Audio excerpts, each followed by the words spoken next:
ന്യൂസിലേക്ക് സ്വാഗതം. വാർത്തകൾ വായിക്കുന്നത് അദീന. പ്രധാന വാർത്തകൾ. ശതാബ്ദിയുടെ നിറവിൽ നക്ഷത്രപ്രഭയോടെ പ്രവേശനോത്സവം. വിദ്യാർത്ഥികളുടെ യാത്രാ സൗകര്യത്തിനായി മറ്റൊരു സ്കൂൾ ബസ് കൂടി സെന്റ് ഫ്രാൻസിസിന്റെ മുറ്റത്തേക്ക്. മണ്ണിനെ തൊട്ടറിഞ്ഞ് പരിസ്ഥിതി ദിനാഘോഷം. 2024-25 അധ്യയന വർഷത്തിലെ ആദ്യ PTA മീറ്റിംഗ്. 100 കർമ്മ പദ്ധതികൾ മുന്നോട്ട് വെച്ച് saint Francis UP school Vailathur.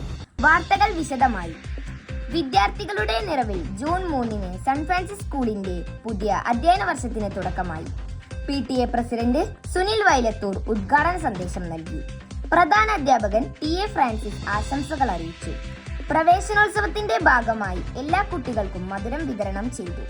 വിദ്യാർത്ഥികളുടെ യാത്രാ സൗകര്യത്തിനായി പുതിയൊരു സ്കൂൾ വാഹനം കൂടി സെന്റ് ഫ്രാൻസിസ് സ്കൂളിന് സ്വന്തമായി. പുതിയ വാഹനത്തിന്റെ താക്കോൽ അധ്യാപകനായ ആന്റണി ഫ്രാൻസിസ് ഏറ്റുവാങ്ങി. ഔഷധ സസ്യങ്ങൾ ശേഖരിച്ചും വൃക്ഷത്തൈകൾ നട്ടും വിദ്യാർത്ഥികൾ പരിസ്ഥിതി ദിനം സമുചിതമായി ആഘോഷിച്ചു. അധ്യാപികമാരായ ബിജി പോൾ, ആൻസി പയസ് എന്നിവർ നേതൃത്വം നൽകി. പുതിയ അക്കാദമിക വർഷത്തിലെ പ്രവർത്തനങ്ങൾ ആസൂത്രണം ചെയ്യുന്നതിന്റെ ഭാഗമായി ജൂൺ 5-ന് ആദ്യ ജനറൽ ബോഡി യോഗം ചേർന്നു. യോഗത്തിൽ PTA പ്രസിഡന്റായി Sunil Vailathur, vice president Ramesh Chembil, MPTA president Shrimati Saritha, noon feeding secretary Roshna Sujesh എന്നിവരെ തിരഞ്ഞെടുത്തു.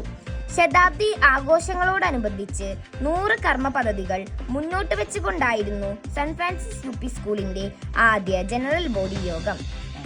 വാർത്തകൾ സമാപിച്ചു. നന്ദി, നമസ്കാരം.